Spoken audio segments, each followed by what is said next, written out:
Let's start with the name of Allah. उम्मीद है कि आप सब लोग ठीक ठाक होंगे, खैरियत से होंगे। चैप्टर नंबर 2 हम लोग देख रहे थे और हम लोगों ने चैप्टर काफ़ी कवर कर लिया था।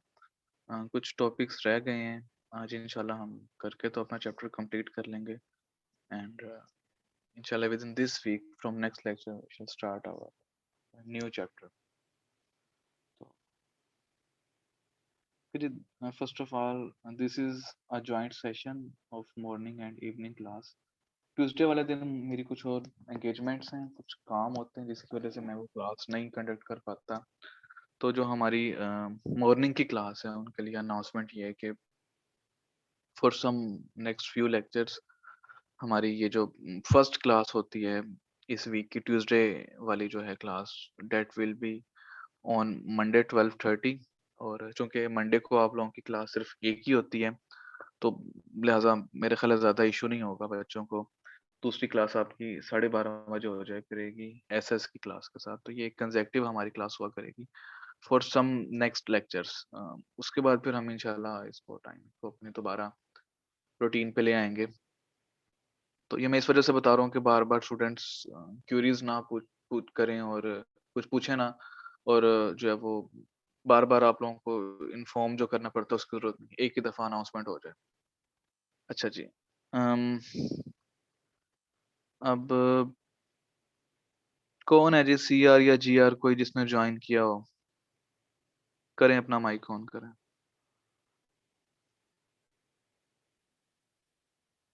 वालेकुम सलाम। हाँ जी, उसका तो बड़ा मसला। आज क्या उसने पहले कौन सी क्लासेस ली हैं? पहले वो क्लासेस में कभी आता है कभी नहीं आता है, ऐसा ही है। और जो हमारा मॉर्निंग वाला सी आर है उसामा, वो तो मेरे ख्याल से शायद पता नहीं क्या वजह है जो वो कोई एक भी क्लास उसने अटेंड नहीं की।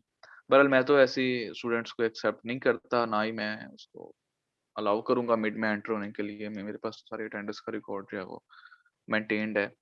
तो अच्छा जी, चलें, इवनिंग के सीआर का आज मसला हो गया। उम्मीद है नेक्स्ट टाइम पे वो क्लास ज्वाइन कर लेंगे।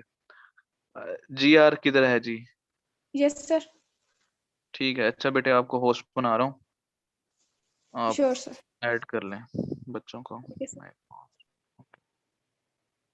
चलें जी, हम लोग जो है वो लास्ट टाइम पे हमने देखा था कि एक एजाइल कंपनी क्या होती है। मैंने आप लोगों को बताया था कि एक एजिलिटी से मुराद आपकी एक ऐसी एबिलिटी या आपकी एक ऐसी क्वालिटी या आपकी परफॉर्मेंस, एक ऐसा एट्रीब्यूट है जिसके जरिए कंपनीज प्रोस्पर कर रही होती हैं या ग्रो कर रही होती हैं एक रैपिडली चेंजिंग एनवायरनमेंट के अंदर, तेजी से बदलते हुए निज़ाम के अंदर, और कंटिन्यूअसली ग्रो कर रही होती हैं किसी ग्लोबल मार्केट्स के अंदर। यानी कि जो इंटरनेशनल मार्केट्स हैं, जैसे यूरोपियन मार्केट है, अमेरिकन मार्केट है, चाइनीज मार्केट है, तो ये इंटरनेशनल मार्केट्स हैं सारी हमारे लिए। तो ऐसी कंपनीज जो कि इन इंटरनेशनल मार्केट्स के अंदर रैपिडली ग्रो कर रही होती हैं और डेवलप कर रही होती हैं। प्रोस्पर करने से मुराद है कि वो जो है वो आप कह लें कि तरक्की कर रही होती हैं, डेवलपमेंट कर रही होती हैं। तो उन्हें हम जो है वो अजाइल कंपनीज कहते हैं। और वो कंपनीज क्या करती हैं? High quality product sell out करती हैं, हाई परफॉर्मेंस जो है वो शो करती हैं, कस्टमर कॉन्फ़िगर्ड प्रोडक्ट्स, कस्टमर्स के लिए जो कस्टमाइज्ड प्रोडक्ट्स होते हैं उनकी रिक्वायरमेंट्स के अकॉर्डिंगली वो प्रोडक्ट्स बना रही होती हैं और सर्विसेज, और इंटरनेट टेक्नोलॉजी को अल्टीमेटली यूज कर रही होती हैं। तो अजाइल कंपनी क्या होती है और एजिलिटी क्या होती है, इसके बारे में मैंने आप लोगों को बताया था लास्ट लेक्चर में। जो स्ट्रेटजीज होती हैं ये भी हमने डिस्कस किए थे कि जो एक अजाइल कंपनी होती है बेसिकली वो प्रेजेंट कर रही होती है प्रोडक्ट्स को एज कस्टमर सॉल्यूशंस, कस्टमर्स के सॉल्यूशन के तौर पे बता रही होती है कि ये जो प्रोडक्ट है बेसिकली ये इस कस्टमर का प्रॉब्लम का सॉल्यूशन है। क्योंकि कस्टमर किसी भी प्रोडक्ट को उसके एट्रीब्यूट की वजह से नहीं परचेज करता। यानी आप मुझे कहें कि जी ये एप्पल जो है वो उसके जो आईफोन है उसकी बड़ी अच्छी क्वालिटी है या उसके फीचर्स बहुत अच्छे हैं, उसके ग्राफिक्स बहुत अच्छे हैं, लेकिन जब तक वो मेरी नीड नहीं बनेगी, जब तक वो मेरे किसी प्रॉब्लम का सॉल्यूशन नहीं होगी, उस वक़्त तक मैं उस स्मार्टफ़ोन को, उस कंपनी के प्रोडक्ट को परचेज़ नहीं करूँगा। यानी अगर मैं हुआवे का हैंडसेट यूज कर रहा हूँ फॉर एग्जांपल, या एमआई का यूज कर रहा हूँ सेट, या ओप्पो का, या फिर सैमसंग का, और मैं उससे सेटिस्फाइड नहीं हूँ, या मुझे वहां पे उसमें कोई लैकिंग या कोई कोई फ्लॉ या कोई ड्रॉबैक नजर आता है, तो in that case I will shift to any other brand. Otherwise क्या होगा कि I will remain stick to my present brand, यानी कि जिस एक प्रोडक्ट को मैं यूज कर रहा हूँ मुझे जरूरत नहीं है उसको स्विच करने की। तो कस्टमर को जब कोई प्रॉब्लम आता है तो उस प्रॉब्लम के सॉल्यूशन के लिए कस्टमर फिर किसी प्रोडक्ट को परचेज करता है। तो जो अजाइल कंपनी होती है वो इसी अपॉर्चुनिटी को कैच कर रही होती है।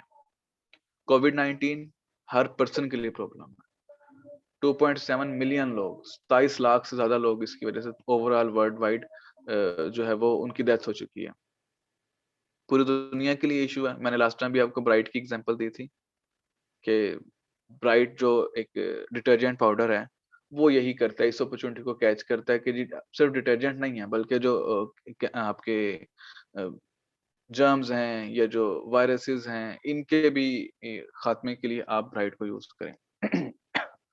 सिमिलरली हमने फेयर एंड लवली प्रोडक्ट की बात की थी कि उन्होंने अपना नाम ही ग्लो एंड लवली रख लिया जब उन्होंने ये देखा कि दुनिया में रेसिज्म बढ़ रहा है और ब्लैक और व्हाइट कलर के अंदर डिस्क्रिमिनेशन बहुत ज्यादा हो रही है, प्रोटेस्ट हो रहे हैं, तो उन्होंने उसको फेयर जो जो कि कलर है उसको, फेयर जो वर्ड है उसको रिप्लेस कर दिया ग्लो के साथ, सो डैट कि वो उस अपॉर्चुनिटी को जो मार्केट में इमर्ज हुई है उसको कैपिटलाइज कर सकें, और मैसिव एडवर्टीजमेंट के जरिए सोशल मीडिया पे, टेलीविजन पे, न्यूज़पेपर पे, बिल बोर्ड्स पे, इन सब एडवर्टाइजमेंट्स के ज़रिए उन्होंने क्या किया, उन्होंने जो है वो अपने ब्रांड को रिवाइटलाइज़ किया, अपने ब्रांड को रीनेम किया, और मज़ीद मार्केट शेयर जो है उन्होंने ग्रैब किया। बजाय इसके कि वो मार्केट शेयर जो है वो लोग उनको इनके ऊपर इल्ज़ाम लगाते हैं कि ये ताज्जुब या प्रेजुडाइज़ कर रहे हैं, ये डिफरेंशिएशन क्रिएट कर रहे हैं ब्लैक एंड व्हाइट में। उन्होंने उस इश्यू को, उस प्रॉब्लम को ही अपने लिए अपॉर्च्युनिटी बना दिया। तो ये भी एग्जांपल डिटेल में हम लोगों ने लास्ट टाइम डिस्कस की थी। तो अब नेक्स्ट हमारे पास क्या था कि how IT helps a company be agile. Information technology जो है वो किस तरह से आपको हेल्प आउट कर रही होती है एक अजाइल कंपनी बनने के लिए। तो अगर हम बात करेंगे कस्टमर्स की, तो कस्टमर्स के अंदर वो क्या कह रहे हैं कि अगर इसकी एबिलिटी क्या है कि ability to cooperate customers in the exploitation of innovation opportunities. यानी जो अजाइल कंपनी होती है वो कस्टमर्स को क्या करती है, एक वो कस्टमर्स के साथ कोऑपरेट कर रही होती है, यानी कस्टमर्स जो है वो उनको पार्टिसिपेट कर रही होती है डिसीजन मेकिंग के अंदर, कस्टमर से इनोवेशन के आइडियाज ले रही होती है। देखिए जितने ज्यादा माइंड्स होंगे उतनी ज्यादा इनोवेशन होगी, उतने ज़्यादा ही आपके पास क्रिएटिविटी आएगी। तो जो एक अजाइल कंपनी है वो कस्टमर्स को as a source of innovation ideas use कर रही होती है। को-क्रिएटर्स ऑफ इनोवेशन, इनोवेशन को रिफाइन करना या को-क्रिएशन करना, यानी उसमें अमेंडमेंट्स या मॉडिफिकेशंस करना, इसके लिए भी कस्टमर्स को जो है वो आप कह लें कि ऑन बोर्ड ले रही होती है। Similarly as users in testing ideas और helping other users learn about the idea. Customer को एक अजाइल कंपनी इसलिए भी यूज़ करती है कि वो जो है वो आइडियाज़ उनके ऊपर टेस्ट कर सकते हैं। उनसे पूछा जा सकता है कि जी ये प्रोडक्ट आपको कैसा लगता है? आपके क्या रिव्यूज़ हैं इसके बारे में? तो जो रिव्यूज कस्टमर देंगे उसी के अकॉर्डिंगली प्रोडक्ट को आप चेंज कर लें, ताकि बाकी कस्टमर्स के अंदर भी एक्सेप्टेबिलिटी बढ़ जाए। Similarly helping other users learn about the idea, उन्हीं कस्टमर्स को यूज करते हैं कि आप दूसरे यूजर्स को, दूसरे कस्टमर्स को भी इस चीज के लिए रिकमेंड करें, उनको सजेस्ट करें कि हमारे प्रोडक्ट को यूज करें। जब एक कस्टमर आपको पसंद करता है या फिर आपके ब्रांड के साथ लॉयल है, तो फिर आप मूव कर रहे होते हैं उस कस्टमर के जरिए अदर कस्टमर्स की तरफ। इसे हम स्नोबॉल इफेक्ट भी कहते हैं, यानी आप एक कस्टमर से दूसरा, फिर दूसरे से तीसरा, तीसरे से चौथा, पांचवा, छठा। तो कभी अगर आप लोगों ने स्नो बॉल देखी हो, तो जब बर्फ के ऊपर आप उस बॉल को छोटी-सी बना के छोड़ते हैं, तो वो जैसे आगे-आगे बढ़ती जाती है, वो बड़ी होती जाती है। वो मज़ीद बर्फ को अपने साथ मर्ज करती जाती है, एक्लेमेटाइज़ करती जाती है, और अल्टीमेटली वो एक बहुत बड़ा सारा बर्फ का जो है वो एक गोला बन जाता है, एक बहुत बड़ी सारी बॉल बन जाती है। उसके सामने कोई इंसान भी आ जाए, तो वो उसके ऊपर से भी गुज़र जाए। तो लिहाज़ा क्या होता है कि इसे हम स्नोबॉल इफ़ेक्ट कहते हैं। अब एक कस्टमर से आप दूसरे को, फिर 2 कस्टमर से आप आगे मज़ीद 2 कस्टमर्स को, फिर उन 4 कस्टमर से आप मज़ीद 8 कस्टमर्स को टारगेट कर रहे होते हैं। इसे हम बज़ मार्केटिंग भी कहते हैं। तो जो एजाइल कंपनी होती है, वो बेसिकली ये एक्टिविटी कर रही होती है ताकि अपने कस्टमर साइज़ को एक्सपेंड कर सके। अगेन जी, हम तो पढ़ रहे हैं मैनेजमेंट इन्फॉर्मेशन सिस्टम, तो what is the role of IT in all this story? सारी कहानी के अंदर आईटी का क्या रोल है? कि technologies for building and enhancing virtual customer communities for product design, feedback and testing. यानी आप क्या करते हैं, वर्चुअली कस्टमर से डीलिंग्स कर रहे होते हैं, इंटरेक्शन कर रहे होते हैं। यानी कस्टमर की जो कम्युनिटीज होती हैं, आप उनसे प्रोडक्ट की टेस्टिंग या फीडबैक या इस तरह की जो आप कह लें डिजाइनिंग वगैरह, वो ऑनलाइन उनको ऑन बोर्ड लेके आप उनसे ये चीजें कर सकते हैं। फिजिकली ग्राउंड में जाने की आपको जरूरत नहीं है। यानी कोई प्रोडक्ट है, उसका फीडबैक आपने लेना है किसी ऐसे कस्टमर से जो ऑस्ट्रेलिया में बैठा है, तो आप वहां पे बैठ के उससे वीडियो पे ले सकते हैं, या फिर आप उससे व्हाट्सएप के जरिए जो है वो कम्युनिकेट कर सकते हैं। या इसी तरह से ऑनलाइन सर्वे करवाए जा सकते हैं, ऑनलाइन रिसर्च होती है, गूगल फॉर्म्स होते हैं, उसके जरिए आप जो है वो ऑनलाइन सर्वेस कंडक्ट करवा लेते हैं, लोगों से ओपिनियन ले रहे होते हैं, ऑनलाइन क्वेश्चनर्स फिल करवा रहे होते हैं। अब इसकी एग्जांपल जो है वो उन्होंने ईबे की एग्जांपल दी हुई है, लेकिन इसकी बहुत सारी एग्जांपल्स हो सकती हैं। जो कंपनीज जो हैं, जो अपनी टेस्टिंग जो है वो ऑनलाइन कर रही होती हैं, या आप कह लें कि अपने प्रोडक्ट्स की फीडबैक्स, उसके लिए सजेशंस, उसके लिए रिकमेंडेशंस और उसकी जो कंप्लेंट्स होती हैं, वो ऑनलाइन ले रही होती हैं। जैसे फेसबुक है, फेसबुक तो है ही टेक्नोलॉजी कंपनी। जैसे यूफोन है, यूफोन टेलीकम्युनिकेशन कंपनी है। तो ये क्या करती हैं, ये अपने सोशल मीडिया पेजेस के ऊपर या अदर कंपनीज की बात, टेलीनॉर की बात करें, तो ये भी आपसे वहीं पे कंप्लेंट्स ले रही होती हैं। किसी पर्सन को इनकी फ्रेंचाइज को विजिट करने की जरूरत नहीं है, ये बताने के लिए कि हमें आपसे ये कंप्लेंट है। कॉल करने की जरूरत नहीं है, आप इनके फेसबुक पेज पे जाके एक कमेंट लिख दें, आपसे नंबर मांगेंगे, खुद आपको कॉल करेंगे और पूछेंगे सर क्या इशू है, क्या कंप्लेंट है। बेसिकली ये है वर्चुअली जब आप कस्टमर को ऑन बोर्ड लेते हैं, कस्टमर को वर्चुअली आप कनेक्ट कर रहे होते हैं अपने साथ। तो जो अजाइल कंपनीज होती हैं, वो इस तरह से टेक्नोलॉजी को यूज करते हुए कस्टमर्स की पार्टिसिपेशन को इंश्योर कर रही होती हैं सारे प्रोसेसेस के अंदर।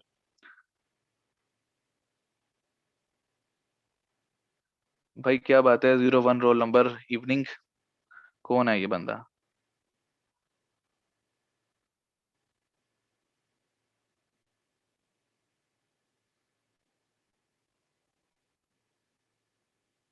नो सर, मैं तो कुछ नहीं कर रहा। सर ये मेरे से हो गया सर, गलती से लगी, मैं स्क्रीन वो कर रहा था साइड पे। अच्छा जी। जी सर, सर ये काइंडली डिलीट कर दें।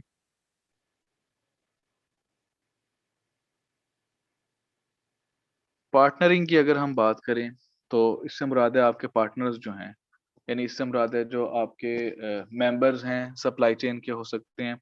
इसी तरह से पार्टनरिंग में कह रहे हैं एबिलिटी टू लीवरेज एसेट्स, यानी आप अपने एसेट्स को इंक्रीज करेंगे, अपने नॉलेज को और अपने जो है वो कम्पिटेंसीज को, यानी अपने सप्लायर्स के स्किल्स को कैसे इंक्रीज करेंगे। आपके जो डिस्ट्रीब्यूटर्स हैं, कॉन्ट्रैक्ट मैन्युफैक्चरर्स हैं, और आपके जो लॉजिस्टिक्स प्रोवाइडर्स यानी ट्रांसपोर्टेशन प्रोवाइडर्स जो हैं, वो आपके जिनकी मदद से आप ट्रांसपोर्टेशन कर रहे होते हैं, जिनकी वजह से आप गुड्स की मूविंग कर रहे होते हैं, जैसे रॉ मटेरियल आप एक्वायर कर रहे हैं, आप फिनिश गुड्स जो है वो सेल आउट कर रहे हैं, आप वेयर हाउस से कोई चीजें मंगवा रहे हैं। तो ये सारी की सारी चीजें जो होती हैं, ये आप अपने पार्टनर्स की मदद से कर रहे होते हैं in the exploration and exploitation of innovation opportunities. आप इन सब को यूटिलाइज कर रहे होते हैं किस चीज के लिए? इनोवेशन के लिए, और जो है वो एक्सप्लॉइट करने के लिए, यानी कि फायदा उठाने के लिए अपॉर्चुनिटीज से। यानी जब आप इन सारे अपने स्टेक होल्डर्स को, सब मेंबर्स को ऑन बोर्ड लेंगे, तो ऑब्वियसली इसकी वजह से क्या होगा कि कलेक्टिव एफर्ट होगी, हम साइनर्जी भी कहते हैं, SYNERGY। यानी इसका मतलब होता है कि 1+1=11, एक और एक 11 होते हैं। तो जब आप मल्टीपल पार्टीज को साथ लेके चलेंगे, तो टेक्नोलॉजी को अडॉप्ट करना, उसको एक्सप्लॉइट करना और उसको एक्सप्लोर करना आसान हो जाएगा। अगर हम आईटी में इसकी बात करें, तो टेक्नोलॉजी का इसमें क्या रोल है कि technology is facilitating in inter-firm collaboration. Inter-firm से मुराद है कि ऑर्गेनाइजेशंस के आपस में जो कोलैबोरेशन होता है। एक कंपनी है जो कि कोल्ड ड्रिंक्स बनाती है, जैसे हम बात कर लेते हैं पेप्सी की। पेप्सी जो है उसका एक सप्लायर भी होगा, जो उसको बॉटल्स प्रोवाइड करता है, जो उसको पैकेजिंग मटेरियल प्रोवाइड करता है, जो उसको केमिकल्स प्रोवाइड करता है, शुगर प्रोवाइड करता है, जिससे वो कोल्ड ड्रिंक बनती है। उसी कंपनी के कोई डिस्ट्रीब्यूटर्स भी होंगे, वो एक प्रॉपर कंपनी हो सकती है, एक ऑर्गेनाइजेशन होगी, और उसी डिस्ट्रीब्यूशन के अंदर उनके कुछ एम्प्लॉइज होंगे, जिनका काम ये होगा कि उन्होंने लोडिंग करनी है जाके मैन्युफैक्चरिंग प्लांट के अंदर, और वहां से फिर सामान को उठा के, बेवरेजेस को, कोल्ड ड्रिंक्स को उठा के रिटेलर्स तक पहुंचाना है। और फिर रिटेलर जो है बताते खुद वो कोई एक बड़ी रिटेल चेन भी हो सकती है, जैसे हाइपर स्टार है, जैसे मेट्रो कैश एंड कैरी है, जैसे कारफोर है, यूटिलिटी स्टोर्स हैं। ये एक बड़ी कॉर्पोरेशन हैं जिनके साइज बड़ा होता है, या फिर जिनके नंबर ऑफ स्टोर्स बहुत ज़्यादा होते हैं, जिनकी परचेज़िंग ज़्यादा होती है। तो ये भी एक ऑर्गनाइज़ेशन के तौर पे कंसिडर किए जाते हैं। चूँकि ये इनके बाज़-औक़ात जो है वो इनका साइज़ बहुत बड़ा होता है, इनका प्रॉफ़िट मार्जिन बहुत ज़्यादा होता है। रिटेल स्टोर में सिर्फ़ किराने की दुकान नहीं आएगी, इसमें आपके बड़े-बड़े स्टोर्स भी आ जाएँगे। वो कैश एंड कैरी स्टोर्स हैं, वो सीएसडी की रिटेल स्टोर चेन है, वो आपका जलाल सन्स है, वो आपका अल फतेह है, सरगोदा में अल फतेह बना हुआ है। तो ये बेसिकली रिटेल स्टोर्स होते हैं। तो ये एक ऑर्गनाइज़ेशन क होगी पूरी, इसका सेटअप है। अब इन सारी ऑर्गनाइज़ेशंस के दरमियान जो कोलैबोरेशन होगा, जो कोऑर्डिनेशन होगी, जो कोहेशन होगी, जो कम्युनिकेशन होगी, ये सारी की सारी इन एक्टिविटीज़ के लिए टेक्नोलॉजी जो है वो आपको फैसिलिटेट कर रही होती है। सच एज़ किस तरह से कोलैबोरेटिव प्लेटफ़ॉर्म्स एंड पोर्टल्स, यानी आप कुछ ऐसे प्लेटफ़ॉर्म्स या पोर्टल्स बना रहे होते हैं। यानी पोर्टल से मुराद एक ऐसी वेबसाइट होती है, जहाँ पे आप अपना डाटा जो है वो दे सकते हैं, डाटा शेयर कर सकते हैं और एंड में जो है वो आप उसको सबमिट कर सकते हैं। मिसाल के तौर पे आपका जो एग्ज़ाम का पोर्टल बना हुआ है सरगोदा यूनिवर्सिटी का, तो उसमें क्या होता है कि आपको अपना नेम, रोल नंबर वगैरह शुरू में देना पड़ता है। अगर आपने नहीं दिया था तो आपके एग्ज़ाम इंचार्ज ने दिया होगा, आपकी डिटेल्स और आपका एक अकाउंट बन गया। फिर उस अकाउंट में आपके पास आईडी और पासवर्ड वगैरह मिल गया। फिर उसकी बेसिस पे आप अपने पोर्टल पे ऑनलाइन होके जो न्यूज़ के अंदर डेवलपमेंट्स हैं या जो भी उसमें चेंजेज़ हैं, जो अपडेट्स हैं वो आप वहाँ पे रिसीव कर सकते हैं। सिमिलरली कंपनीज़ जो हैं उनका एक कलेक्टिव पोर्टल्स हो सकते हैं। सप्लाई चेन सिस्टम हो सकते हैं। उनके कुछ कलेक्टिव वेबसाइट्स और प्लेटफ़ॉर्म्स हो सकते हैं जिसके ऊपर वो आपस में कम्युनिकेट कर सकते हैं, डाटा शेयरिंग कर सकते हैं, टेक्नोलॉजी शेयरिंग कर सकते हैं और कलेक्टिव प्लानिंग कर सकते हैं। तो ये सारी की सारी चीज़ें आप जब कर रहे होते हैं, तो इसमें टेक्नोलॉजी जो है वो बड़ा एक वाइटल रोल प्ले कर रही होती है। याहू की उन्होंने एग्ज़ाम्पल दी हुई है।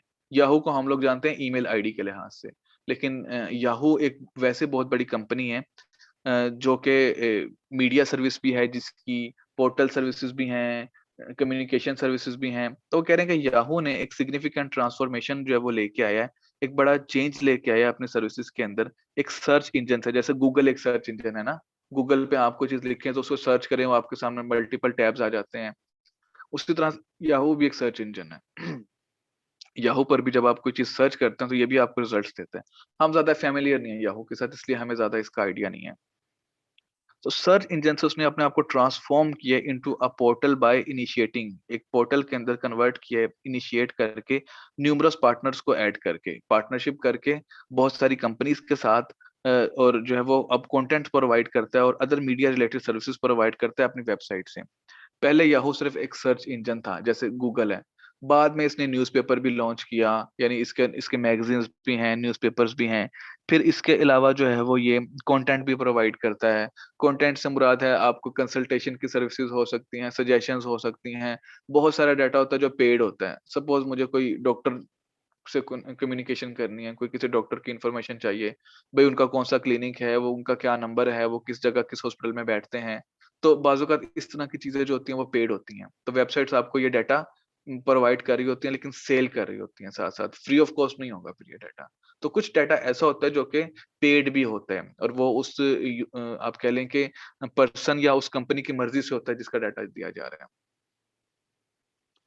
फॉर एग्ज़ाम्पल सरगोदा में एक डॉक्टर है सिकंदर सुल्तान, तो अगर उस डॉक्टर का मुझे डाटा चाहिए, तो हो सकता है कि मरहम जो कंपनी है, एक ऑनलाइन हेल्थ की कंपनी बनी हुई है या और कोई कंपनी हो सकती है, वो मुझे जो है वो डाटा सेल करे। वो कहे जी ठीक है, हम डॉक्टर साहब का नंबर भी आपको दे देते हैं, आपकी उनसे बात भी करवा देते हैं, आपको उनकी डिटेल्स भी दे देते हैं कि किस टाइम पे वो किस जगह पे बैठते हैं, लेकिन यू हैव टू पे for this.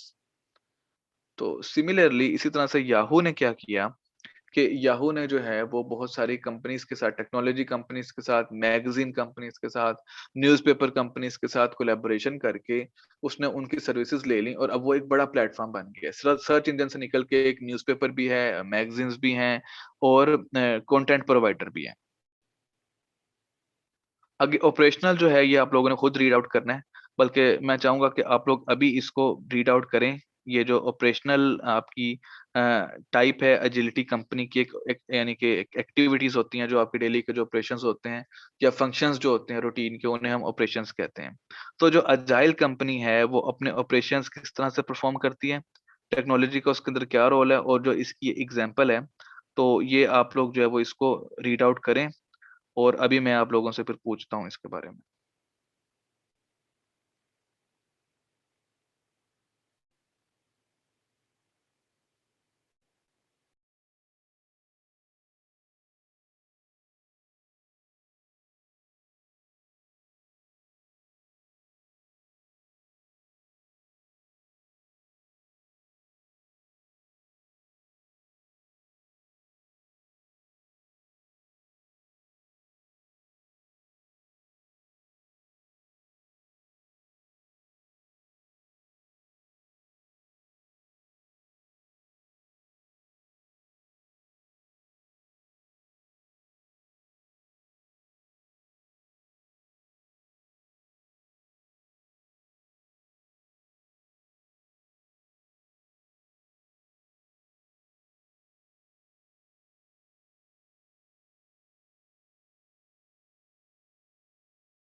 The time is 1:00 p.m.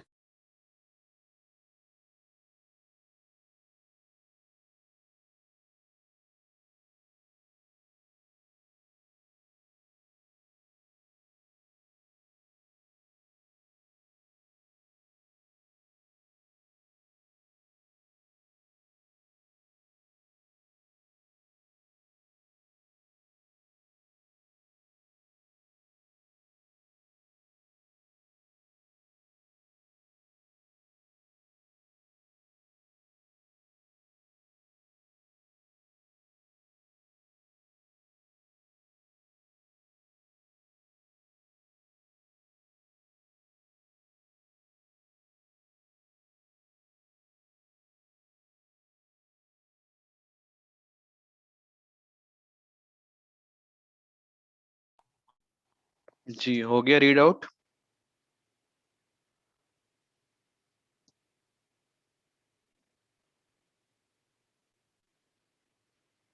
किसी ने रीड नहीं किया जो मैंने बताया था?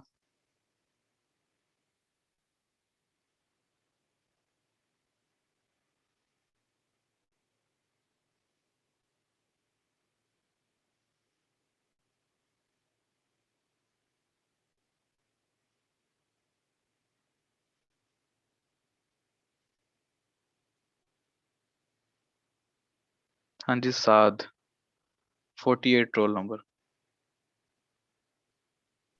जी सर। किए रीड आपने? जी सर, थोड़ा किया रीड, लास्ट रहता था इसका। चलें कर लें फिर। ओके।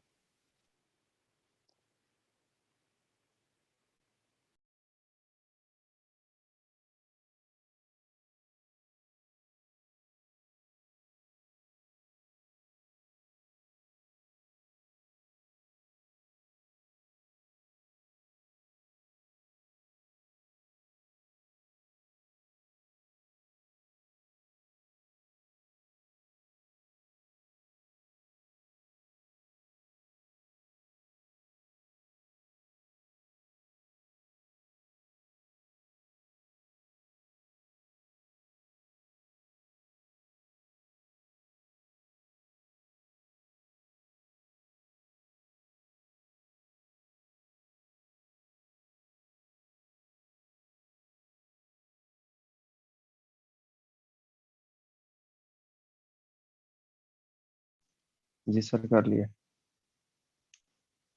करें जी, एक्सप्लेन करें थोड़ा सा इसको अपने वर्ड्स सर, में। इसमें ऑपरेशन में इन्होंने बताया कि ये इसकी आईडी के रोल के से थ्रू हमें एक्यूरेसी अचीव होती है, कॉस्ट इकोनॉमी अचीव होती है, आपको स्पीड अचीव होती है। और इससे फिर इन्होंने एग्जांपल्स दिए हैं इसमें, इनग्राम आ गया, माइक्रो आ गया और ग्लोबल होलसेलर आ गया। इन्होंने क्या किया हुआ था कि इन्होंने भी सर इसकी इन चीज़ों को फॉलो करते हुए ना आईटी की हेल्प लेते हुए स्पीड, कॉस्ट और एक्यूरेसी अचीव की थी। ठीक है जी, इसके अलावा कौन बताना चाहेगा?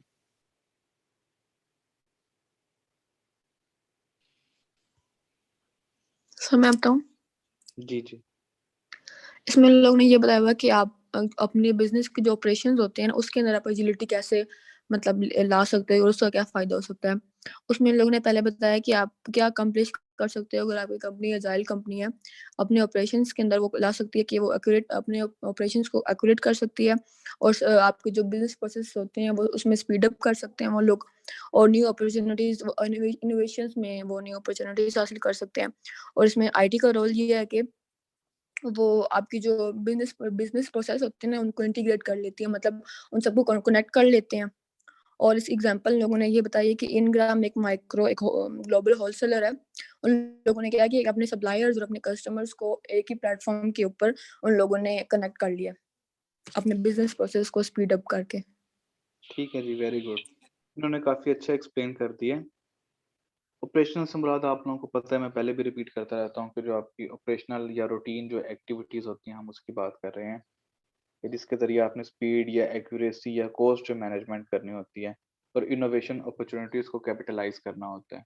टेक्नोलॉजी के ज़रिए आप अपने प्रोसेसेस की इंटीग्रेशन और मॉड्यूलराइज़ेशन कर सकते हैं। मॉड्यूलर से मुराद ये होता है कि आप उसको ऑर्गेनाइज़ कर सकते हैं। ऑर्गेनाइज़ेशन की बात करें, मॉड्यूलराइज़ेशन से मुराद ये है कि आप उसको अरेंजमेंट या उसकी जो ऑर्गेनाइज़ेशन है उसकी बात कर रहे हैं। यानी कि एक सीक्वेंस के अंदर चीज़ों को रखना, चीज़ों को अरेंज करना, जब जिस चीज़ की जहाँ पे जिस पर्सन को रिक्वायरमेंट हो, वो उसको मिल जाए। अब इनग्राम उन्होंने कंपनी की बात की है, बेसिकली एक होलसेलर या रिटेलर कंपनी है।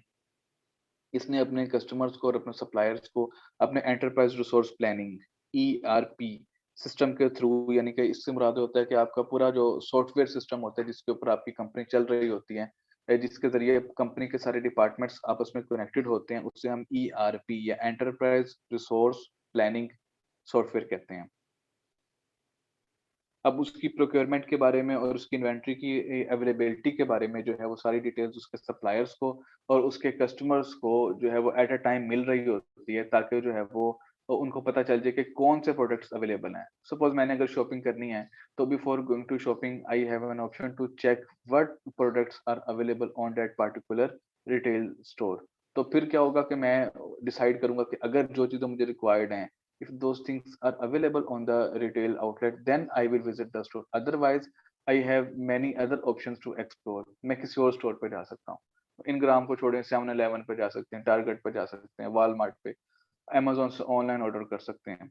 तो लिहाजा जो है वो बेसिकली इसी तरह से सप्लायर्स को सारी डिटेल्स रिक्वायर्ड होनी चाहिए कि मतलब कौन-कौन सी इन्वेंटरीज़ या कौन-कौन से प्रोडक्ट्स जो हैं वो अवेलेबल हैं किसी स्टोर पे, और रिप्लेनिशमेंट के लिए कौन से प्रोडक्ट्स रिक्वायर्ड हैं, रीफिलमेंट या प्रोक्योरमेंट जिसे हम कहते हैं, इन्वेंटरी परचेज करना, वो जो है बेसिकली उसके लिए कौन-कौन से आपको प्रोडक्ट्स रिक्वायर्ड है स्टोर के लिए, वो सारा सिस्टम जो है वो टेक्नोलॉजी के ज़रिए उससे लोग कनेक्टेड होते हैं। वो सारा डाटा उनके सॉफ्टवेयर के ऊपर या उनकी एप्लीकेशन के ऊपर अवेलेबल होता है। तो जो भी उसको यूटिलाइज़ करेगा, बेशक वो कस्टमर है या फिर वो सप्लायर है, तो that will get the all detailed information. तो उसी की बेसिस पे फिर कस्टमर डिसाइड करते हैं कि जी हमें इस स्टोर पे जाना है, इस प्राइस में ये वाला प्रोडक्ट यहाँ पर अवेलेबल है।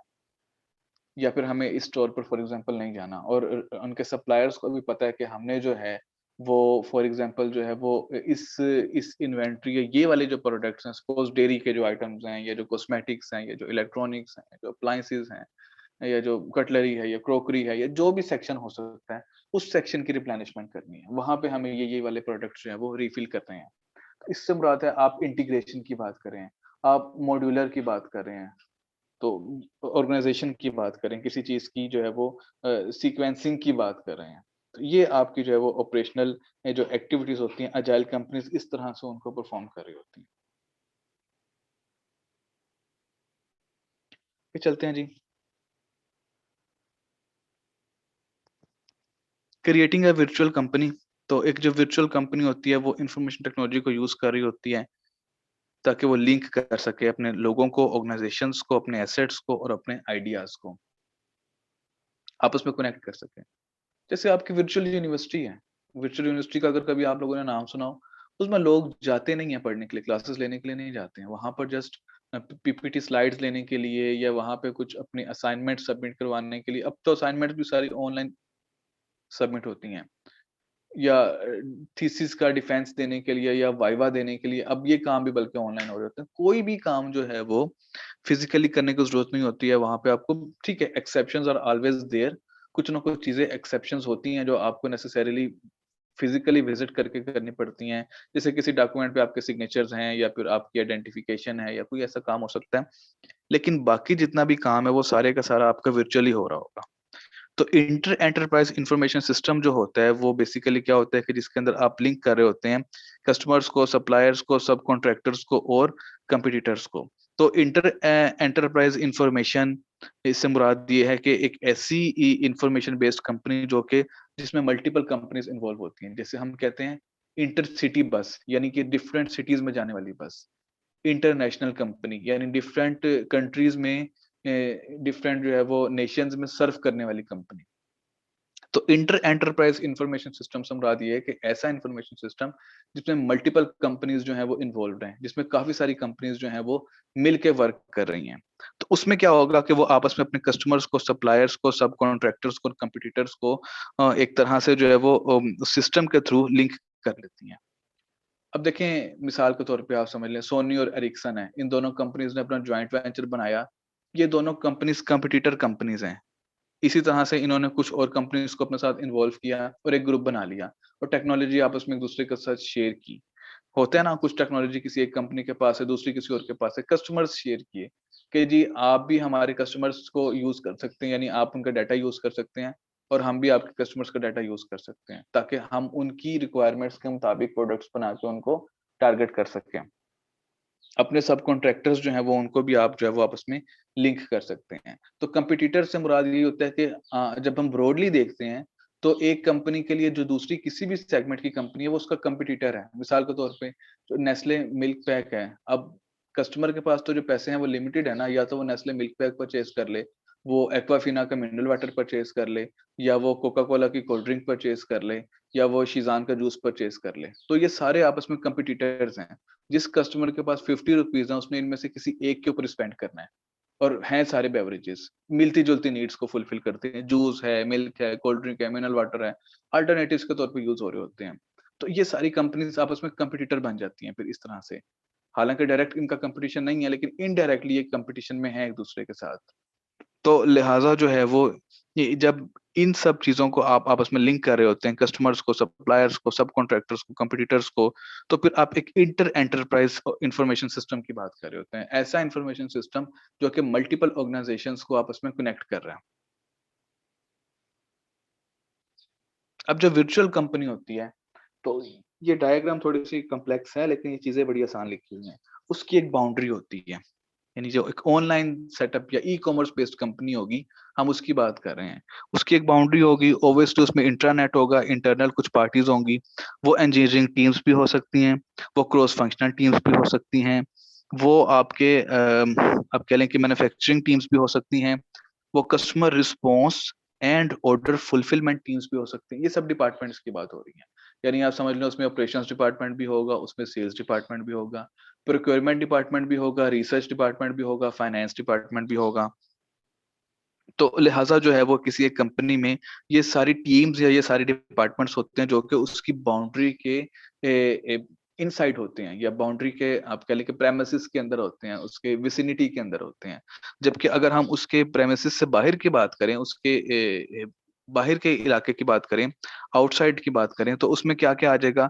आपके जो अलायंसेस हैं जो आपने सब कॉन्ट्रैक्टर्स के साथ किए हुए हैं, किसी सप्लायर के साथ आपने कॉन्ट्रैक्ट्स किए हुए हैं, जो आपने अलायंस बनाए हुए हैं, किसी स्मॉल एंड सप्लायर के साथ बनाए हुए हैं, किसी लार्ज सप्लायर के साथ बनाए हुए हैं। इसी तरह से आपका जो अलायंस, यानी अलायंस कहते हैं ग्रुप को, ज्वाइंट वेंचर को, जो आपने कंपटीटर्स के साथ बनाए हुए हैं, who provide services that are complementary, जो ऐसी सर्विसेज प्रोवाइड करता है जो आपके लिए कॉम्प्लीमेंट्री है। मिसाल के तौर पे पार्को एक कंपनी है जिसका काम ये है, पाक अरब रिफाइनरी कंपनी। ये कंपनी का काम ये है कि इसने पेट्रोल रिफाइन करना होता है। अब इसके लिए जो बाकी कंपनीज हैं मार्केट में, जैसे शेल है, जैसे अटक पेट्रोलियम है, जैसे हेस्कोल है, जैसे टोटल है, ये सारे इसके लिए एक तरह से कंपिटिटर्स हैं, चूंकि ये कंपनीज अपनी भी रिफाइनरीज चलाती हैं और पेट्रोल सेल करती हैं। तो पार्को कंपनी ने क्या किया, अलायंस बना लिया अपने कंपटीटर्स के साथ पाकिस्तान में। इसका कंपटीटर कौन है? टोटल कंपनी, जो कि फ्रांस की कंपनी है पेट्रोल की। आपने देखा होगा टोटल के पेट्रोल पंप बने होते हैं कई जगह पे पाकिस्तान में, लिखा होता है total Parko. This is basically a joint venture. ये दोनों कंपनीज मिलके काम कर रही हैं। आपने एक अलायंस बनाया with a competitor who provide services, जो ऐसी सर्विसेज प्रोवाइड कर रहे हैं that are complementary. PARCO company ने पेट्रोल निकाल के रिफाइन भी कर लिया, लेकिन सेल करने के लिए पेट्रोल पंप्स नहीं है, स्टेशंस नहीं है। तो उसने ज्वाइंट वेंचर किया टोटल के साथ के पेट्रोल हम निकालेंगे, रिफाइन हम करेंगे, लेकिन सेल आप करेंगे अपने पेट्रोल पंप पे। पूरे पाकिस्तान में पेट्रोल पंप बनाना, पाकिस्तान में एक पेट्रोल पंप बनाना किसी मेरे जैसे या आप जैसे किसी एक सीधे साधे मिडिल क्लास बंदे का काम नहीं है। इसके लिए बड़ी अप्रोच चाहिए होती है, बड़े आपके रिलेशनशिप्स चाहिए होते हैं एमएनएस, एमपीएस, ब्यूरोक्रेट्स और आर्मी पर्सनल के साथ। एक एक एक मीडियोकर बंदा तो बना ही नहीं सकता कभी पेट्रोल पंप पाकिस्तान में। तो पेट्रोल पंप्स की एक पूरी चेन जो आपको पूरे ना सिर्फ पंजाब में बल्कि बलोचिस्तान, आजाद कश्मीर, फाटा, गिलगित बल्तिस्तान, सिंध, केपी के हर जगह पे जो आपको मिले, टोटल पार्को के पेट्रोल पंप्स पूरे पाकिस्तान में है। तो लिहाजा इन्होंने क्या किया, एक अलायंस बना लिया पार्को कंपनी टोटल के साथ, और ऐसी सर्विस जो कि कॉम्प्लीमेंट्री है, क्योंकि एक पेट्रोल निकालेगा और रिफाइन करेगा, दूसरा उसको सेल करेगा। तो इस तरह से भी आप जो है वो बिजनेस कर रहे होते हैं। यानी जब हम बात करते हैं वर्चुअल कंपनी की, तो कंपनीज आपस में ऐसे अलायंस कर रहे होते हैं। अभी हमने इंटर एंटरप्राइज सिस्टम की बात की है। तो यही होता है जिसमें इंटर यानी मोर देन वन कंपनी जिसमें इन्वॉल्व होती है, दो या दो से ज्यादा कंपनीज आपस में मिलके एक सिस्टम बना रही होती हैं, एक अलायंस बना रही होती हैं, एक एक एक कनेक्शन बना रही होती हैं, एक नेटवर्क बना रही होती हैं। सिमिलरली एक मेजर कस्टमर के साथ भी अलायंस हो सकता है। कस्टमर से मुराद है जैसे आपका रिटेलर है, यूटिलिटी स्टोर की मैं अक्सर एग्जांपल देता हूँ। लेकिन ये शान वाले जो मिसालें बनाते हैं, इनका कस्टमर कौन है? आप और हम तो हैं ही, इनके स्पाइसेस परचेज करते हैं। लेकिन इस हमसे पहले भी इनके स्पाइसेस कोई परचेज करता है। ये रिटेल स्टोर्स जो हैं, ये इनके स्पाइसेस परचेज करते हैं। या चलें जो खीर मिक्स का डब्बा है या जो कस्टर्ड है, जो जेली है, ये चीजें जो बना रहे हैं ये कंपनीज, शान है या नेशनल है या इस तरह की जो कंपनीज, ये रफान वगैरह, ये इस तरह के प्रोडक्ट्स किचन में जो स्नैक्स प्रोडक्ट्स बना रहे होते हैं, स्नैक फूड्स कहते हैं बेसिकली इसे हम। नूडल्स और पास्ताज वगैरह भी इसके अंदर आ जाएंगे। तो ये जो स्नैक फूड कंपनीज बना रही होती हैं, बेशक वो कोलसन है या वो नेशनल है या शान है, इनका अल्टीमेट कस्टमर तो हम हैं जो हाउस होल्ड कंज्यूमर है। लेकिन इससे पहले कुछ रिटेलर्स भी इनसे चीजें परचेज करते हैं, जैसे यूटिलिटी स्टोर, जैसे सीएसटी, जैसे आपके सरगोदा में वो अपना कैश एंड कैरी बना हुआ है, या आप कह लें कि अल फतेह पे अगर ये चीजें पड़ी होती हैं, तो इसका मतलब क्या हुआ कि इससे पहले इनके कस्टमर वो भी हैं। तो ये कस्टमर है इनके लिए बेसिकली। वैसे तो ये बिजनेसेस हैं, लेकिन ये कस्टमर भी हैं इनके लिए, और बिजनेस कस्टमर है। तो लिहाजा क्या होगा कि ये भी अल फतेह फॉर एग्जांपल या यूटिलिटी स्टोर फॉर एग्जांपल जो है, वो शान फूड्स के लिए या नेशनल फूड्स के लिए उसका एक कस्टमर है। तो उनके साथ आप अलायंस बना लेते हैं, ग्रुप बना लेते हैं कि जी आपकी इन्वेंटरी को रिफिल हम करेंगे और आपको थोड़ा सा डिस्काउंट हम देंगे, लेकिन आपने हमारा प्रोडक्ट सेल करना है। सपोज आपने रफान के प्रोडक्ट्स नहीं सेल करने हैं, या सपोज आपने शीज़ान के प्रोडक्ट्स जो है वो नहीं सेल करने, आपने हमारे प्रोडक्ट्स रखने हैं अपने स्टोर्स के ऊपर। तो ऐसे जो है वो आप अपने कंपटीटर्स के साथ भी, अपने कस्टमर्स के साथ भी अलायंसेस बना लेते हैं। अप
जी, तो हम बात कर रहे थे कि अलायंसेस जो हैं वो वर्चुअल कंपनीज़ या फिर जो है वो आप कह लें कि इंटर एंटरप्राइज़ सिस्टम्स जो बनाए जाते हैं कंपनीज़ की तरफ से, हम उसकी बात कर रहे थे।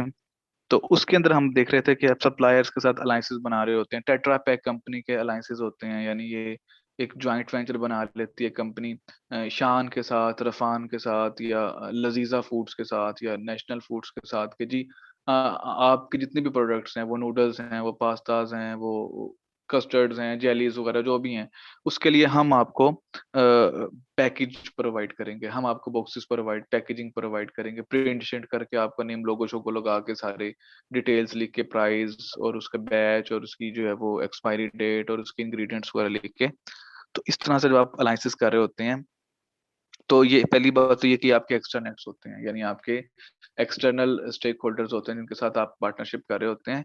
और फिर दूसरी बात ये कि आपके ये एक तरह से सप्लायर्स होते हैं, तो इनके साथ भी कंपनीज़ अलायंसेस बना रही होती हैं।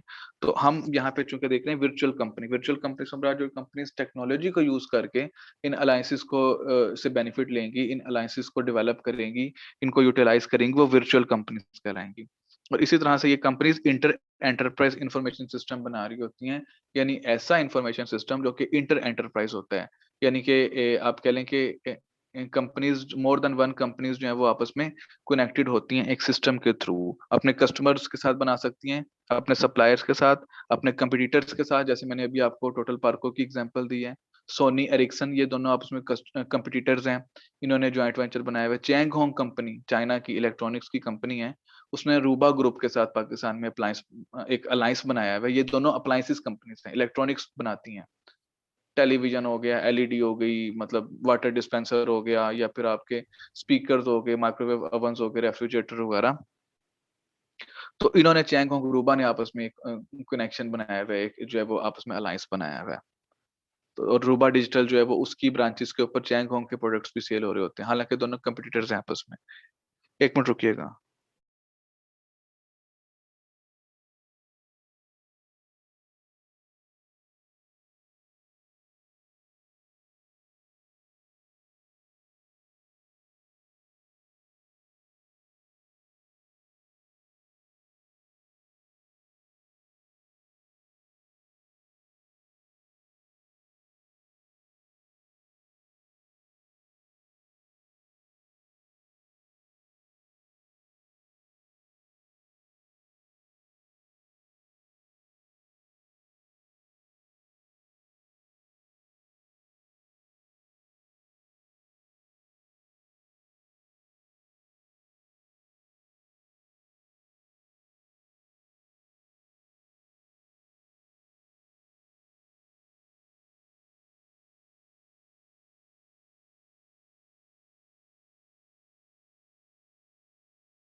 चलें जी आगे चलते हैं, जल्दी से इसको वाइंड अप करते हैं।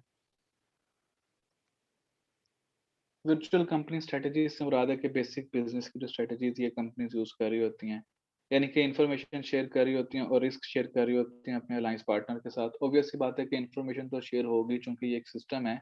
रिस्क भी शेयरिंग है, यानी कि कॉस्ट बेनिफिट भी शेयरिंग हो रही होती है। जो बेनिफिट होगा वो भी शेयर होगा और जो कॉस्ट होगी वो भी आपस में शेयर होगी। जैसे अगर कंपनी लॉस में जाती है तो दोनों पार्टनर्स को लॉस बियर करना पड़ेगा। अगर प्रॉफिट में जा रही है तो प्रॉफिट भी दोनों में शेयर होगा। लिंक कॉम्प्लीमेंट्री कोर कॉम्पिटेंसीज, जो कोर कॉम्पिटेंसीज हैं यानी कि जो आपकी वैल्यूज हैं, वो सारी की सारी कोर वैल्यूज होती हैं ना हर कंपनी की। जैसे टाइमलीनेस या फिर कॉस्ट एफिशिएंसी या फिर हाई क्वालिटी वगैरह, ये सब चीजें आपस में कॉम्प्लीमेंट्रीली लिंक कर रही होती हैं, यानी कि एक दूसरे के साथ ये भी शेयर कर रहे होते हैं। Reduce concept to cash time through sharing, यानी कि इससे मुराद ये है कि concept to cash time through sharing से मुराद ये है कि आपने जो है वो इमीडिएट टाइमिंग को फॉलो करना है। यानी जस्ट इन टाइम एक कंसेप्ट होता है हमारे पास, JIT, जस्ट इन टाइम। इस कंसेप्ट को हमने फॉलो करना है, यानी कि जो चीज जिस टाइम पे रिक्वायर्ड है, that thing must be available to the focal person at time. अपने टाइम के ऊपर वो चीज अवेलेबल होनी चाहिए। तो टाइम की जो आप कह लें कि यूजेज है उसको एक तरह से मिनिमाइज करना है, और टाइम की जो वेस्टेज है उसको मिनिमाइज करना है, और टाइम को एफिशिएंटली यूज करना है।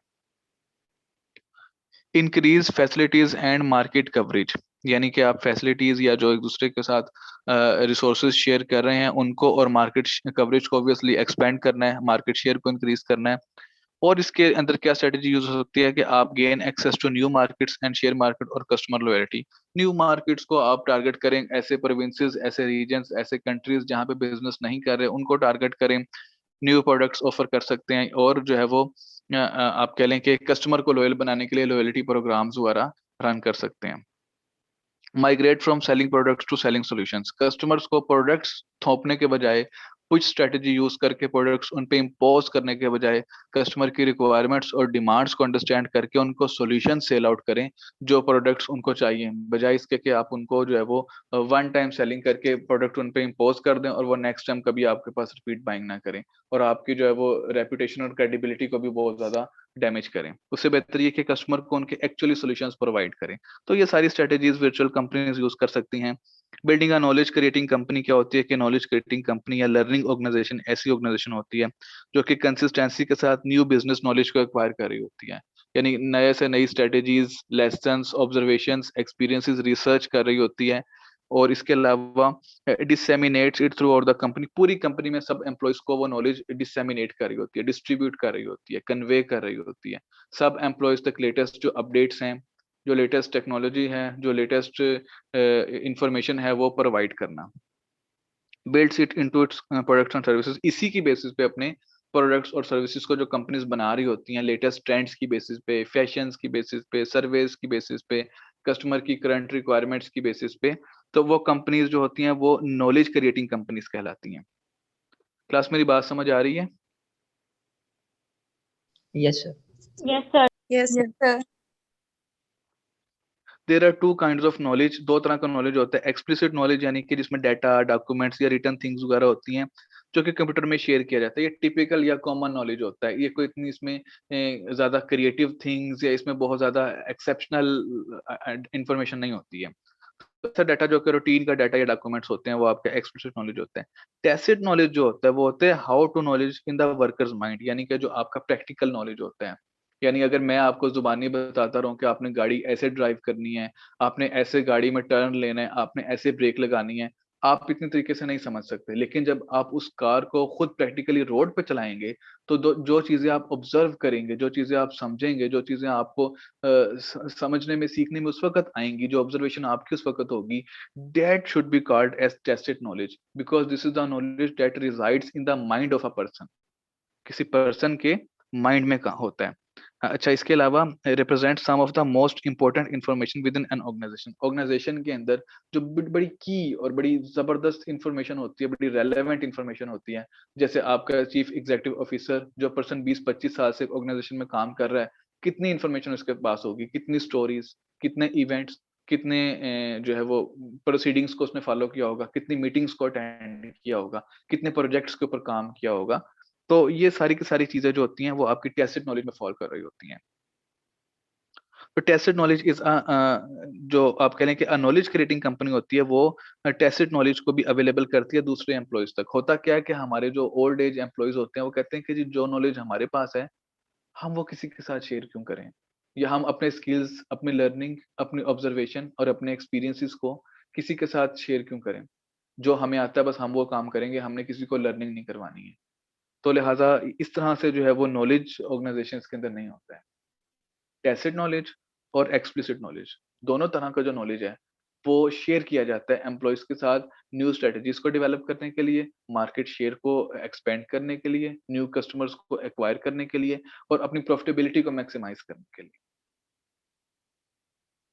नॉलेज मैनेजमेंट क्या होती है? सक्सेसफुल नॉलेज मैनेजमेंट के अंदर आप टेक्निक्स बनाते हैं, टेक्नोलॉजीज बनाते हैं, सिस्टम्स डेवलप करते हैं और अपने एम्प्लॉयज को उनके नॉलेज की बेसिस पे रिवार्ड कर रहे होते हैं।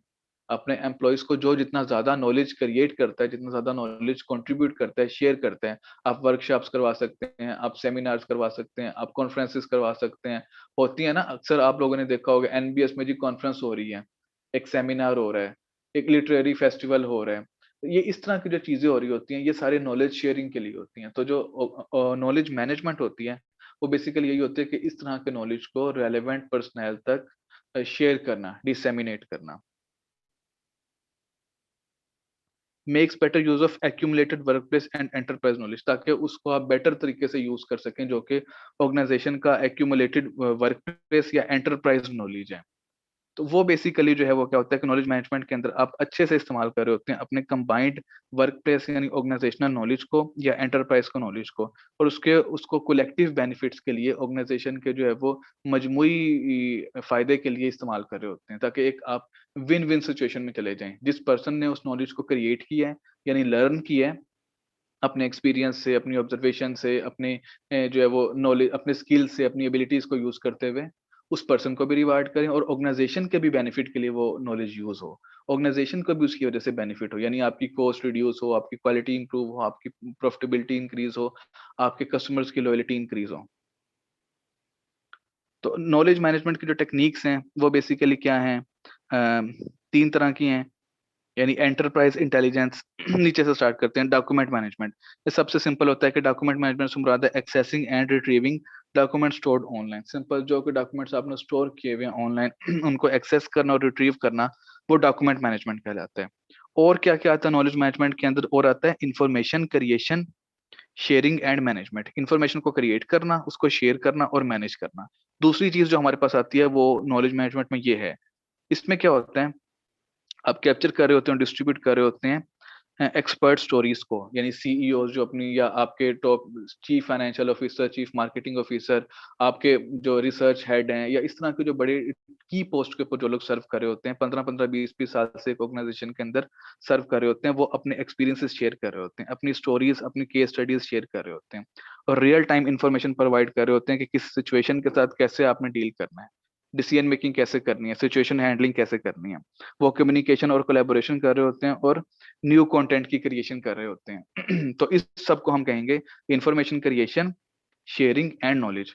और नॉलेज मैनेजमेंट में तीसरी चीज क्या होती है? Enterprise intelligence. ऑर्गेनाइजेशन की जहानत, आपकी कंपनी की जहानत की बात हो रही है, जिससे मुराद है leveraging organizational know how. Leveraging से मुराद है कि एक्सपेंड करना किसी चीज को, ऑर्गेनाइजेशन की नो हाउ को एक्सपेंड करना, बेसिक्स को इंक्रीज करना, परफॉर्मेंस को सपोर्ट प्रोवाइड करना। इसके अलावा इंटरेक्ट करना अपने ऑपरेशनल डेटाबेस के साथ, यानी वो डेटाबेस जो आपके ऑपरेशंस को रन करने के लिए इस्तेमाल होता है उसको यूज करना। और बिल्डिंग एक्सपर्ट नेटवर्क्स, और एक्सपर्ट नेटवर्क्स बनाना, यानी कि ऐसे लोगों का एक ग्रुप बनाना, या एक जो है वो आप कह लें कि एक सिस्टम बनाना है ऐसे लोगों का जो कि ब्रेनस्टॉर्मिंग करते हों, या जो बड़े आप कह लें कि बड़े थिंक टैंक्स हों, जिनकी जो बड़े हाई लेवल के प्रोफाइल के लोग हों। जैसे आपने सपोज करें कि chief financial officer, chief marketing officer और चीफ ह्यूमन रिसोर्स ऑफिसर का एक ग्रुप बना दिया, एक कमेटी बना दी। अब ये लोग ऑर्गेनाइजेशन के अंदर इंटेलिजेंस क्रिएट करेंगे, अपनी अपनी फील्ड का जो एक्सपीरियंस है वो लोगों के साथ शेयर करेंगे और उनको न्यू स्ट्रेटेजीज डेवलप करने में और उन स्ट्रेटेजीज को इम्प्लीमेंट करने में हेल्प आउट करेंगे। इसे हम कहेंगे बिल्डिंग एक्सपर्ट नेटवर्क्स। अच्छा, नॉलेज मैनेजमेंट सिस्टम क्या होता है? लास्ट स्लाइड है हमारे पास। नॉलेज मैनेजमेंट सिस्टम जो ऐसे KMS भी कहते हैं, एक major strategic use of IT है, इंफॉर्मेशन टेक्नोलॉजी का एक मेजर यूज है, जिसमें आप मैनेज कर रहे होते हैं ऑर्गेनाइजेशन लर्निंग को और नो हाउ को। ठीक है, ये बातें मैंने आपको बता दी हैं, जो कि आपको हेल्प करता है नॉलेज वर्क क्रिएट के, जिसके जरिए आप नॉलेज को वर्कर्स जो क्रिएट करते हैं, जिस नॉलेज को वर्कर्स ऑर्गेनाइज करते हैं और अवेलेबल करते हैं इंपॉर्टेंट नॉलेज को ऑर्गेनाइजेशन के लिए। यानी ये आपको मदद करेगा इस चीज में कि आपके वर्कर्स न्यू नॉलेज क्रिएट कर सकें, ऑर्गेनाइज कर सकें और उनको अवेलेबल कर सकें अदर इंपॉर्टेंट स्टेक होल्डर्स तक। नॉलेज मैनेजमेंट सिस्टम जो है वो नॉलेज को अवेलेबल करता है जहां पे जब जिस पर्सन को जिस टाइम पर रिक्वायर्ड हो। नॉलेज के अंदर चीजें क्या चीजें आती हैं, आपके प्रोसेसेस हो सकते हैं, कुछ फॉर्मूलाज हो सकते हैं, कुछ सीक्रेट रेसिपीज हो सकती हैं, कुछ आपके प्रोसीजर्स हो सकते हैं, आपके पेटेंट राइट्स हो सकते हैं, यानी आपके जो डॉक्यूमेंट्स हैं फॉर्मल, या आपके जो टेक्नोलॉजी या जो फार्मूला है, जैसे जो वैक्सीन है कोविड की, इसका एक फार्मूला होगा ना, वो इसका पेटेंट है। आपके रेफरेंसेस हो सकते हैं, रेफरेंस वर्क, यानी आपके पास्ट में जो सप्लायर्स, जो पार्टनर्स, जो कस्टमर्स रहे हैं, उनका डाटा इंफॉर्मेशन, आपके फार्मूलाज, आपकी बेस्ट प्रैक्टिसेस, इंफॉर्मेशन टेक्नोलॉजी के अंदर आपकी जो बेस्ट प्रैक्टिसेस होती हैं, जैसे ISO एक चीज होती है, इंटरनेशनल स्टैंडर्ड्स ऑर्गेनाइजेशंस, उसके जरिए आपने अपने आप को जो रजिस्टर करवाया होता है, यानी आपकी जो बेस्ट प्रैक्टिसेस होती हैं या जो आपकी क्वालिटी होती है उसको इंश्योर करने के लिए आप रजिस्टर करवा रहे होते हैं डिफरेंट कंपनीज से। तो आपकी जो प्रैक्टिसेस हैं या जो आपकी प्रोसेसेस हैं, जो ऑपरेशंस हैं आपके, बेसिकली जो आपकी एफिशिएंसी को इंक्रीज करते हैं, which makes you different from others. और आपकी फोरकास्टिंग, यानी आपकी बजटिंग की फोरकास्टिंग हो सकती है, आपकी सिनेरियो की फोरकास्टिंग हो सकती है, आपकी जो है वो लीगल फोरकास्टिंग हो सकती है कि फ्यूचर में हमारे क्या सर्वेज हैं, क्या रिसर्च है, कि क्या क्या चीजें कर हो सकती हैं। न्यू बजट आ रहा है तो न्यू पॉलिसी बन सकती है, न्यू लॉज बन सकते हैं, पोस्ट कोविड क्या सिनेरियो होगा, ड्यूरिंग कोविड आपने क्या फोरकास्टिंग किया, कैसे बिजनेस को रन करना है, और फिक्सेस यानी कि जो प्रॉब्लम्स के आपने सोल्यूशन निकाले हुए हैं। क्योंकि देखें डे बाय डे हमें घर पे भी, यूनिवर्सिटी में भी, बिजनेस में भी रोजाना नए नए चैलेंजेस का सामना करना पड़ता है। तो उन चैलेंजेस का जो सोल्यूशन होता है वो सब उसका फिक्स होता है। तो जो फिक्सेस हमारे पास हैं, ये सारी की सारी चीजें हमारे नॉलेज के अंदर फॉल कर रही होती हैं। ठीक है जी, हमारा ये चैप्टर कंप्लीट हो गया। If any student has any question, the floor is open, you can ask anything.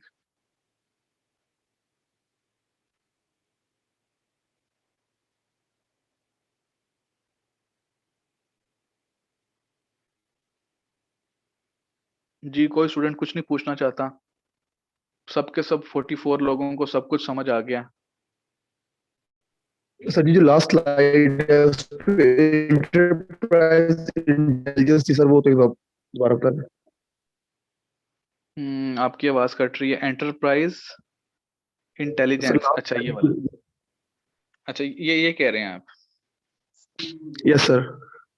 इससे मुराद ये है कि आप ऑर्गेनाइजेशन के नो हाउ को कैसे इंक्रीज करेंगे, अपनी परफॉर्मेंस को कैसे इंक्रीज करेंगे, आप एक थिंक टैंक कैसे बनाएंगे कुछ प्रोफेशनल्स का, जो कि बाकी एम्प्लॉयज को, जो कि लोअर कैडर के एम्प्लॉयज हैं, कुछ डेप्टी मैनेजर्स हो सकते हैं, कुछ लाइन मैनेजर्स हो सकते हैं, कुछ लोअर लेवल के मैनेजर्स हो सकते हैं, उनकी ट्रेनिंग के लिए, उनकी अंडरस्टैंडिंग के लिए आप एक जो है वो एक्सपर्ट नेटवर्क बना देते हैं, जो कि उनको हर शोबे में, हर डिपार्टमेंट में, हर एक्टिविटी में हेल्प आउट कर रहे होते हैं। सिमिलरली आप अपने ऑपरेशन डेटाबेस को यूज करके परफॉर्मेंस को कैसे इंक्रीज करते हैं। तो ये सारी की सारी चीजें आपकी एंटरप्राइज इंटेलिजेंस में आ जाती हैं, जो कि आपकी ऑर्गेनाइजेशन को एक इंटेलिजेंस दे रही होती हैं, यानी जहानत दे रही होती हैं, आपकी ऑर्गेनाइजेशन को ज़हीन बना रही होती हैं, बेटर बना रही होती हैं एज कम्पेयर टू अदर्स। ठीक है जी, क्लियर है? यस सर क्लियर है। Yes sir. Sir slides share कर दीजिएगा काइंडली। जी ठीक है जी, कर देते हैं। ठीक है जी क्लास, ओके, थैंक यू, अल्लाह हाफिज। अल्लाह हाफिज अल्लाह सर। हाफिज़। अल्लाह हाफिज सर।